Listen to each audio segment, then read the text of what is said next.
CM Punk was on the former Renee Young. I think it's Renee Paquette, but Ollie told me it might be, what was the pronunciation? Paquette. I don't know how to pronounce her surname. I'm just gonna say Renee Young for the purposes. Don't ask me. I'm not asking. I'm not asking you. But CM Punk was the latest guest on her Oral Sessions podcast, and it's not the dirty kind, everybody. Although I'm sure she had that name so that people would think of a double entendre. But CM Punk was on anyway, and he was talking about his. Yes, did.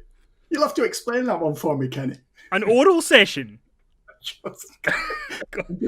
I really thought I had to explain that for a second. But CM Punk was on Oral Sessions with Renee, and he was asked about him leaving in 2014. He talked all about doing the UFC thing, and then he was asked about would he ever get back in the ring, and he said it would need to be a stupid amount of money, and if not, it would need to be a very good idea. And he said that there's more people in AEW that appeal to him because he's not wrestled most of them, but there's not really that many that appeal to him in WWE.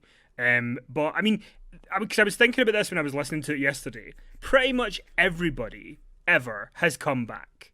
Even Randy Savage before he died, there was the beginnings of him coming back. He was doing the video game stuff. He was doing the action figures. You could have seen that if he'd stayed alive, they would have put him in the Hall of Fame eventually. But Punk just seems to be this, it's not going to happen. So, I mean, is there anybody you think that would be worthwhile for him to come back? Do you think that him coming back could ever live up to the expectation that all the people who chant his name would want it to be? I don't know. I mean, I think it could. I mean, when you think about it, Bruno and Ultimate Warrior, they returned, and they're the two people that I always point to. The fact that Bruno came back was just astounding to me, and Warrior as well, because it was just icy contempt between those two sides. It was so bad. There was so much heat for so long, and they managed to resolve it. They managed to reconcile. So you are right. Everyone in the end does return. I mean, there's lots of things that Punk can do in WWE. I can imagine that AEW is more appealing or inviting to him, because if he were to go there, he wouldn't have to work with Vince McMahon and Triple H and Stephanie McMahon and all the other people there that he still has some bad feelings towards. He admitted to that, I think, in the podcast appearance, didn't he? He said, there's a lot of things to work through before this could happen, before we could reach an agreement for me to return and wrestle. Yeah, he even talked about because he was talking about the UFC fights, and he kind of held his hands up and said, look, I know I lost, I took a good business deal, but he talked about the second fight that when he was training the week of the show, he also had to be in court every day for the trial against WWE. So I think there is quite a lot of baggage there, and sending him his release on their wedding day. There's a lot of stuff there that probably would be quite difficult to get past. It would be, yeah, but I mean, it's up to him. Sometimes it's really good in life to not have. I mean, certainly something that as I've got older, I've realised and worked out is that bitterness is really bad for you. It just eats you up. So you're better off trying to reconcile or just let all that anger go.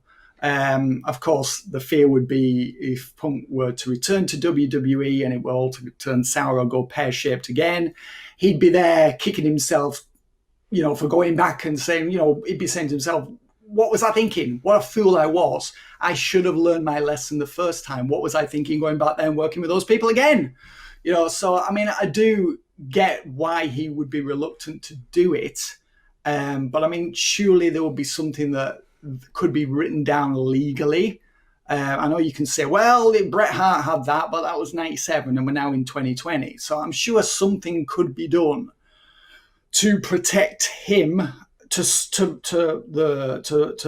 a great extent in his negotiations or dealings with Vince, Triple H, whoever's involved in that process. So, I mean, there are obviously people he could wrestle there. I mean, he could do stuff with AJ Styles. I mean, I know he's wrestled him before on the indie circuit.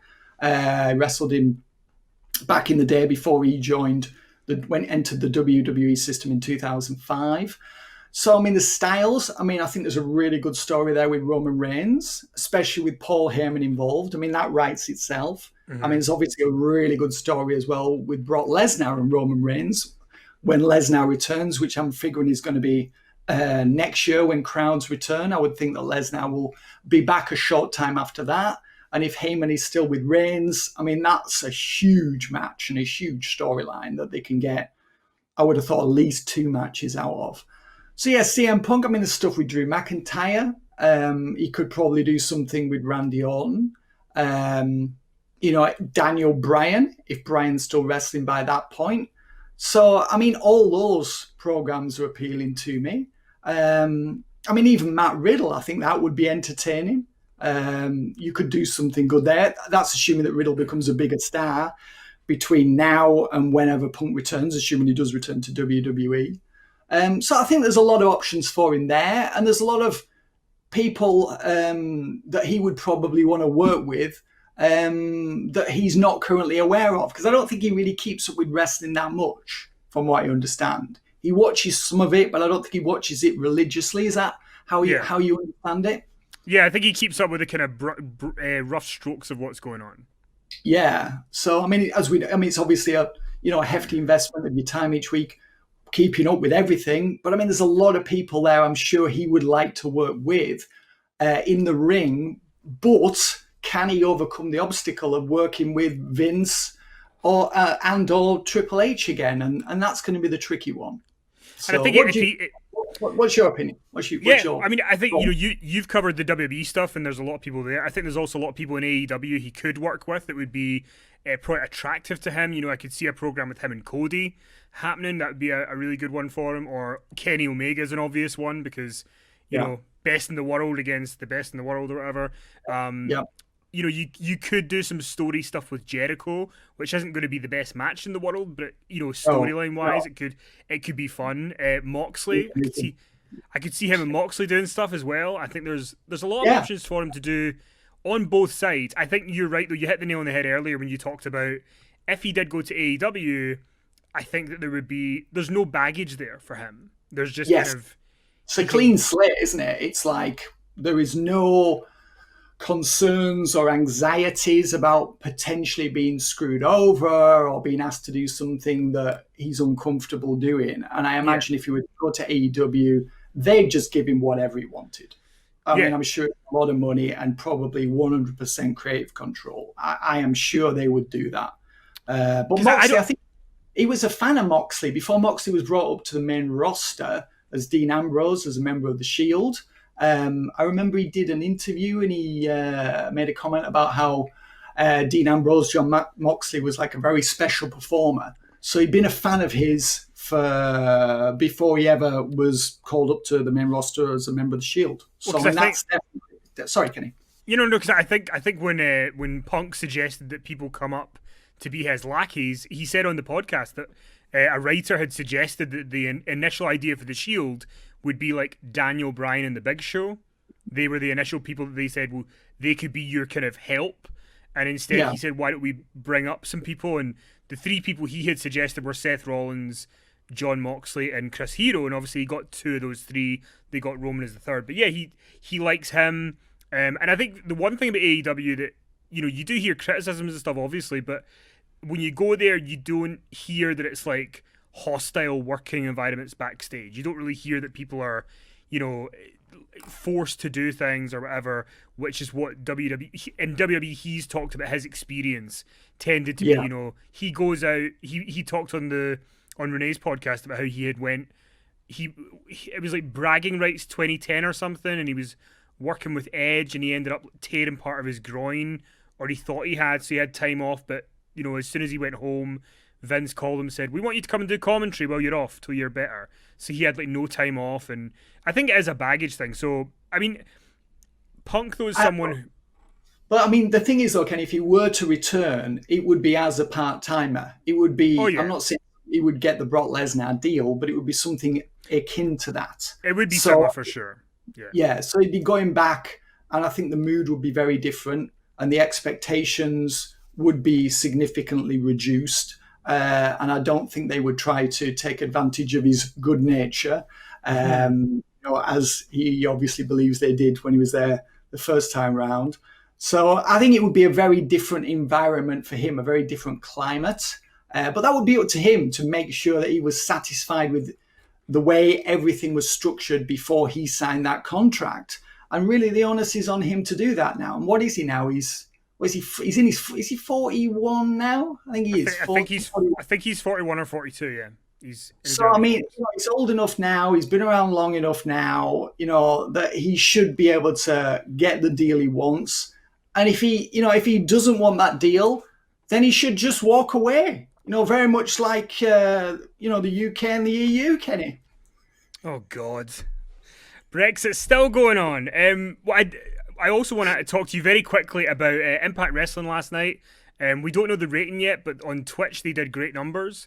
Apparently, the highest number they'd ever done before was 17,000, and last night they did 52,000 on live streaming. So obviously, a big part of that is the Kenny Omega appearance at the end of the show. There was also a absolutely riotous segment with Tony Khan and Tony Schiavone, which cracked me up. But at the end, Kenny Omega essentially made out like he wants the Impact Championship. So I was going to ask you, as someone who watches Impact all the time, is there a Kenny Omega match in Impact that you'd like to see? Is there a couple of matches you think would help both companies? What are the big Kenny Omega matches that would be good to see in Impact? Well, I mean, they were setting up Rich Swan's there. He's the Impact champ, and he was there, and he was trying to get to Kenny Omega, and wasn't allowed to. So that does appear to be one match that they might do, although I can't really see them doing a unification. Can't see that. I mean, there are other people there that I'd like to see Kenny Omega wrestle. I mean, I think Eric Young could be decent. That would be a very different match to what Kenny Omega normally has. I think Sami Callihan as well. I mean, possibly Eddie Edwards. I mean, it'd be really fun to see him do something with the Good Brothers. They're doing really well there right now. Obviously the North as well, a team I'm a fan of. So yeah, probably those guys. I can't really, there'll be other people there as well, but I would think, the whole way it was presented was that Don Callis and Kenny Omega, they're a unit. They've been working on this deal for like years and years and years. They're together to make history. This is a big thing. I thought Callis was first class in the interview that Kenny and Don Callis did with Josh Matthews. I thought Callis just came across as like perhaps not Heyman level, but not far off. Sort of, he was tremendous on the promo there. Omega didn't say that much, but he spoke at the end, and he's absolutely a heel now. So at least they've cleared that one up. And the Callis Omega thing, it's like their family. They've got this bond. They've been known each other for, was it 27 years? That was the number they were. Yeah, 27 years. 27 years. So they're almost portraying each other as like family. And Omega was saying because Moxley had like decked Callis at the end of the match on Dynamite last week, then that was the reason that he used the microphone as like to get an unfair advantage, smashes Moxley with the microphone, and then pins him after all the V triggers. So I mean, it's those two there, Callis and Omega, are very much like Heyman and Reigns are. I mean, it's a different relationship, of course, but you can see these two are really tight, and they're all about essentially world domination. So I think the interbrand thing is going to be really good for Impact. I'm not really sure if AEW is going to get that much out of it. I mean, hopefully some of the Impact talent will go over there and they'll have some matches. So, AEW, what they really benefit from it, I don't know. The last ratings I saw, the last viewing figures I saw for Impact were 166,000 viewers. So it's what's AEW normally do. I mean, I know they did over 900,000 last week, but generally like between 750 and like 830. That's about the low 800s seem to be the average. Yeah, so I mean, they're doing like well over 4 times as many viewers per week that Impact's pulling in.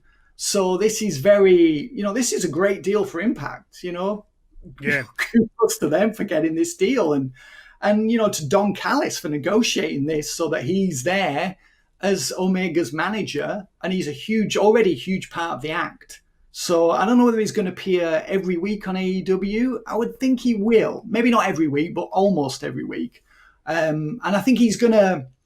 I think he's going to do a lot for Omega because I think most people, even the biggest Kenny Omega fan, would admit that promos are not Kenny's strong suit. So when he's sat there with Don Callis, who is a A1 promo guy, you feel empowered, don't you, if you got backup? Just like I do when I'm podcasting with you. And I didn't even pay you to say that. Well, it's kind of, I mean, it's the Heyman comparison is interesting because Don Callis is similar to him in the way that he is kind of the mouthpiece for him, just like he was for Brock and now is for Reigns. So yeah, I think the Rich Swann Omega thing could be good. I think we will see some Impact people on AEW at some point, but I know that Josh Matthews and Madison Rayne, when they were talking about the appearance, they did say something that there was a little bit of hyperbole, but it's true. It's like the rules are kind of out the window now. Because before we never thought that we could have, interpromotional stuff really going on in the US. You didn't really have TNA and ROH doing a lot. I mean, I know they did the Hardys and Young Bucks thing a few years ago, but on the whole, you don't tend to get into promotional stuff. So I think for AEW, it's just for people who love Impact, now they might be more inclined to check out AEW because AEW are including Impact in their shows that like they're working with the NWA. So I think it's a good thing for them to do. Yeah, I agree. I mean, Impact to me will be the big winner here. I mean, I'm sure the numbers are going to go up, and we'll see. I mean, hopefully more people will give them the time of day. I mean, I'm a fan of Impact. I think they put out a good product, but it's obviously a very modest budget. And that is off-putting to a lot of fans who expect a certain standard and think, well, if it's low rent and it's low budget, then it's going to be low quality. And that's not necessarily always the case, as we know, Kenny, when we shop at places like Aldi. That's true. Yeah. It's not always don't judge a book by its cover. Thanks for watching the video. If you want to support the channel, you can sign up to our sponsor, ExpressVPN. ExpressVPN means that when you go online, your data is 100% secure no matter what you do on the web. And if you maybe want to watch Canadian Netflix or American Hulu, ExpressVPN have servers in over 100 different countries. We have this amazing Black Friday deal available where you can get 49% off, and the deal is available all the way through to December 14th. All you need to do to sign up is go to itrwrestling.com/VPN.